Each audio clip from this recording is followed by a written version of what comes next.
Olá pessoal, graça e paz, sou o pastor Eliseu Rocha, aqui do programa Brasil Batista, hoje recebendo de uma forma especial pastora Tânia Lima, educadora, professora, mãe, e ela tem muito a nos passar neste dia. Eu espero que você esteja acompanhando essa transmissão para falar um pouquinho sobre a educação religiosa, principalmente no campo fluminense, a área em qual a pastora Tânia tem se desenvolvido, tem pesquisado e tem contribuído com a Convenção Batista Fluminense. Passa a palavra a Tânia, fica à vontade, Tânia, a sua apresentação. Tudo bem. Deus abençoe vocês, que bom estar aqui nesse espaço, né, reservado para esse momento. Eu sou, como o pastor falou, eu sou a Tânia, mãe, e também agora você é avó. Opa, boa! Você é avó. E eu amo mesmo falar sobre esse assunto, o senhor sabe disso. E eu espero que a gente consiga desenvolver aqui uma coisa bem bacana para quem vai nos acessar e vai nos ouvir. Muito bem. Bom, Tânia, falando sobre educação religiosa, você sabe que existe muitas dificuldades no campo fluminense, igrejas grandes, igrejas pequenas, igrejas de periferia. Qual seria hoje o maior desafio na educação religiosa no contexto Baixada Fluminense? Então, na minha opinião, na minha visão, a educação cristã, né, hoje cristã, a gente já, o termo religioso a gente tem abolido, deixado para trás, até porque pelo amplo significado, né? Mas a educação cristã, na nossa convenção, ainda precisa melhorar um pouco mais. A gente, durante um tempo, perdeu um pouco dessa visão e a gente tem um gap aí, a gente costuma dizer que tem um espaço muito grande que ficou por conta de vários fatores, e hoje a gente trabalha nessa restauração, né? Nesse reavivamento da educação cristã, não só na nossa Convenção Batista Fluminense, mas como em todo o Brasil.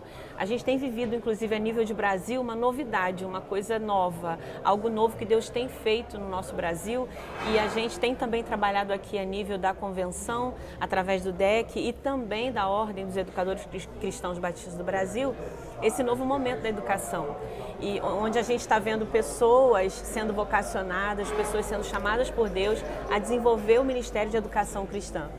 Nós tivemos agora na penúltima capacitação, lá na PIB de Cabo Frio, a gente fez uma capacitação com a Associação Litorânea via DEC, né, via Departamento de Educação. Aproximadamente 240 pessoas estiveram lá.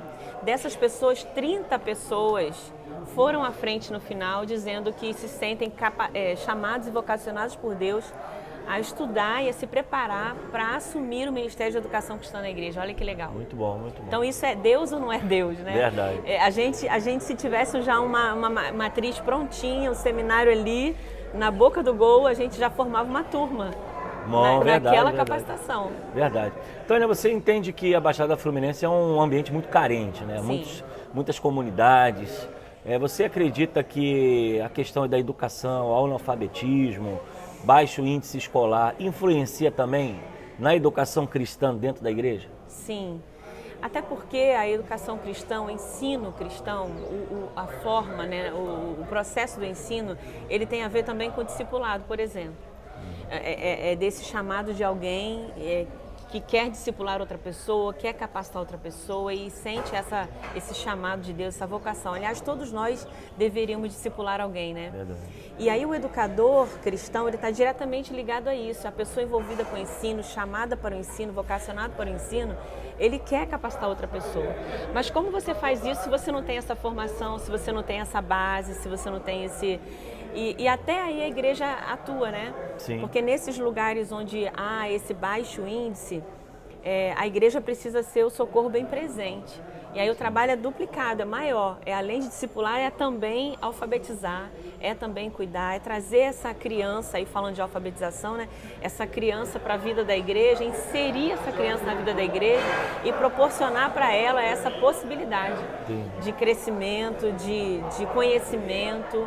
Então, o papel da igreja é muito maior do que o que a gente imagina, principalmente nessas áreas. Entendi. E em relação à visão na educação cristã, por exemplo, algumas igrejas, quando elas começam a ser implantadas ou elas passam um processo de construção, elas se preocupam muito com o templo, se preocupam muito com a música, com o som ambiente, com o estacionamento. E às vezes o espaço da educação ele é prejudicado.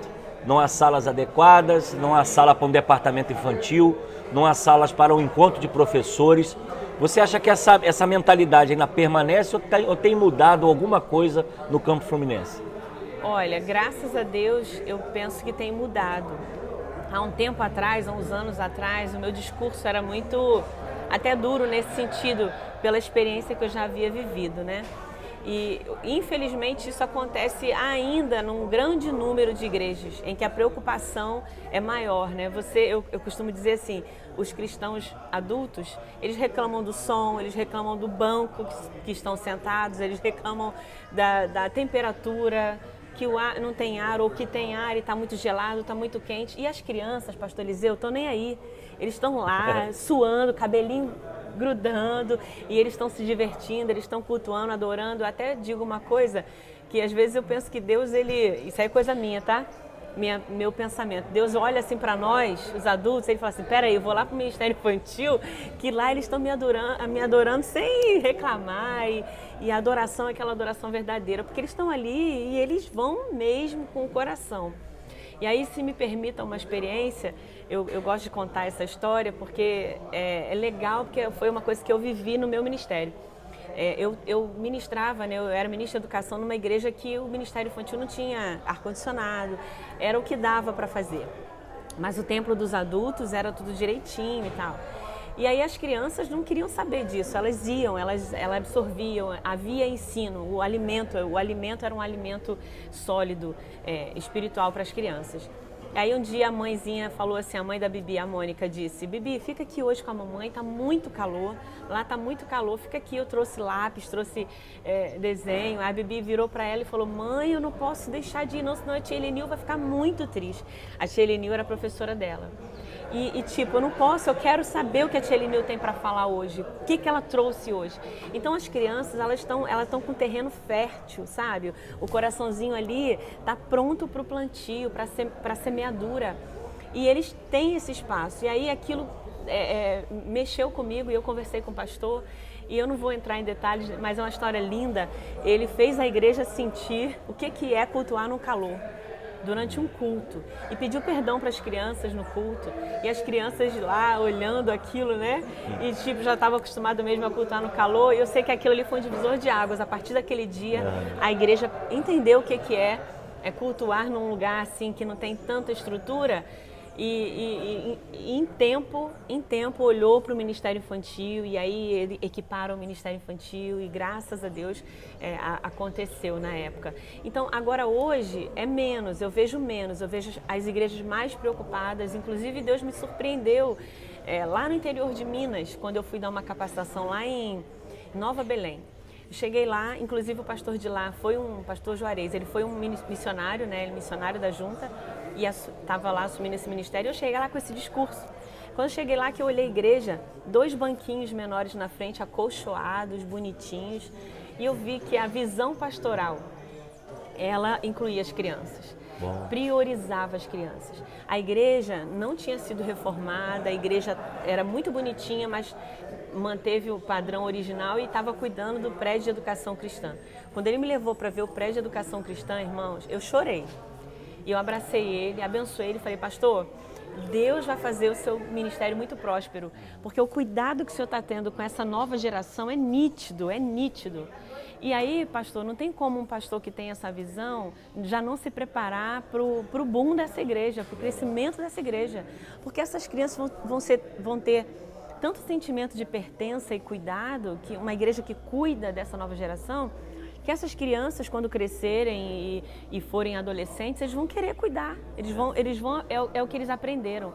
Eles foram cuidados, priorizados, e agora eles vão priorizar e cuidar também. Verdade.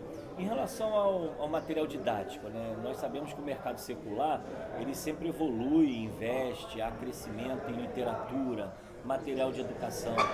No campo da educação cristã, você vê o mercado preparado para isso? Tem coisa nova vindo aí? Ou você acha que tem que melhorar?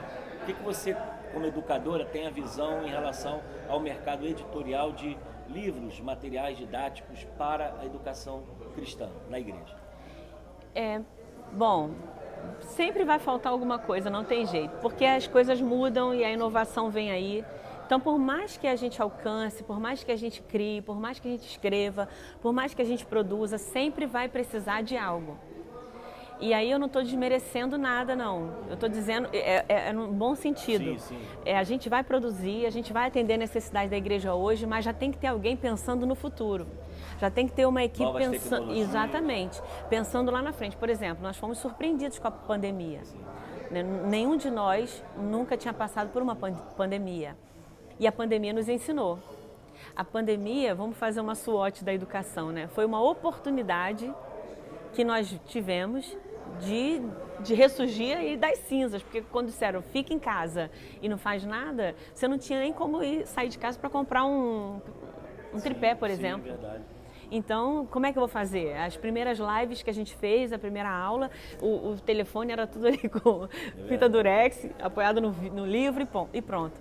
Quer dizer, isso mudou. Aí a gente começou a adquirir a cultura de comprar online.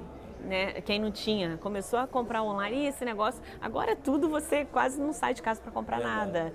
Então, assim, a pandemia, ela fez a gente se reinventar.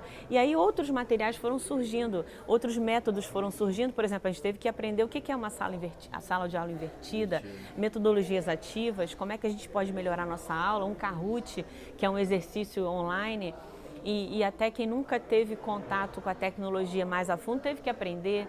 Então, assim, outros materiais precisam surgir. Os recursos, por exemplo, hoje na nossa convenção, a gente tem a Palavra e Vida. E você acha que a gente não pensa no arde do nosso coração fazer uma versão do professor, uma versão para as crianças, a nossa convenção produzir esse material? Está tudo na nossa cabeça.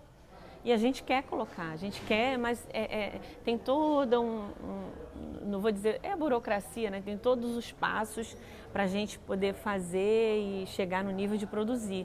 Então, o que a gente faz hoje? Começamos a lançar, o pessoal, a nossa equipe, né, coordenada até pela Vânia, vai começar a produzir recursos. A gente está lá produzindo recursos, a gente vai fazer uma releitura do tema da Palavra e Vida para criança. Sim. Então, olha que legal, a gente não tem impresso, mas a gente vai ter lá o digital, é só baixar. Então, a gente está trabalhando, a gente está pensando, sonhando, e à medida que o pessoal vai dando espaço, a gente vai trazendo coisas novas. Então, Tânia, pastora Tânia, deixar você a oportunidade de você dar uma palavra aos pastores aí que talvez ainda precisem de algumas orientações sobre educação cristã. Como você tem essa bandeira, tem esse ministério, qual o seu conselho para essas igrejas que ainda não investiram tanto no ministério infantil ou no ministério da educação cristã no geral, e o que é possível fazer hoje? Bom, o que é possível fazer hoje é a igreja orar para que Deus desperte novos educadores, pessoas ligadas e vocacionadas à educação cristã. Essa tem sido a nossa oração e Deus tem respondido a nossa oração. Então, uma vez, eu iniciei um ano pedindo ao Senhor que levantasse 3 vocacionados na minha igreja na época. E nós terminamos o ano com 6 vocacionados. E o que Deus falou para mim foi o seguinte: se você tivesse pedido 6, eu teria dado 12, levantado 12. Então, às vezes, falta a gente orar e pedir: Senhor, levanta vocacionados aqui. Eu não estou dizendo só na área de educação, não. Teve teológico também. Então, nós precisamos orar para que Deus desperte vocacionados. E a educação cristã aqui na Fluminense está pronta para te ajudar, te atender. Você que é pastor, que vai nos acessar, vai acessar esse vídeo, procura a gente, liga pra gente, a gente vai lá, a gente dá apoio. Eu tenho feito, hoje eu trabalho eu sou pastora auxiliar da PIB de Nova Piã e trabalho também na PIB de Éden, ajudando o pastor Arildo lá na gestão dos ministérios. Também trabalho com o pastor Davidson, né? A gente está implantando lá o PEC na PIB de Heliópolis. Então, quer saber o que é o PEC? O que é o Planejamento Educacional Cristão, Projeto Educacional Cristão para uma igreja?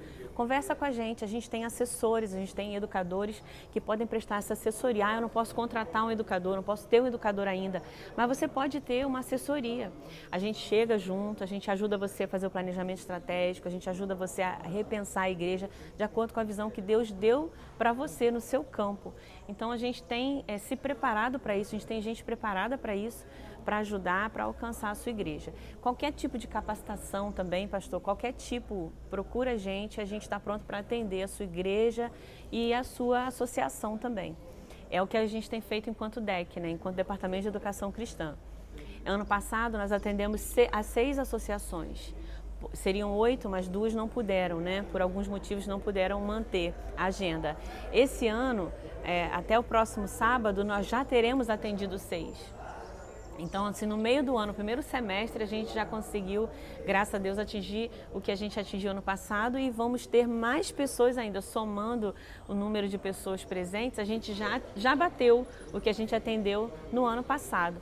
E a gente espera que ainda ao final do ano, Deus nos dê ainda mais outros lugares. Então, nós estamos aqui, é só procurar que a gente está pronto para ajudar, auxiliar no seu ministério e fazer o que for necessário. Treinamento de ministério infantil, ministérios com faixas etárias, o que a igreja precisar, a gente está aqui para atender. Muito bem. Então, pastora Tânia, quero agradecer a sua participação aqui no nosso canal, Canal Brasil Batista, e vou deixar aqui o telefone da pastora Tânia, se você precisando de uma consultoria, de uma palestra, ou quem sabe até uma capacitação para os seus professores, você pode entrar em contato com ela, ou vamos deixar também o e-mail disponível aqui. Eu acredito que tanto o DEC como a pastora Tânia está disponível para abençoar a sua vida. Tá bom, pastora? Obrigado pela sua participação. Taca o dedo no joinha, se inscreve no canal, compartilha, porque esse é o nosso Brasil Batista fazendo a diferença na nossa nação. Obrigado pela audiência e até o nosso próximo vídeo.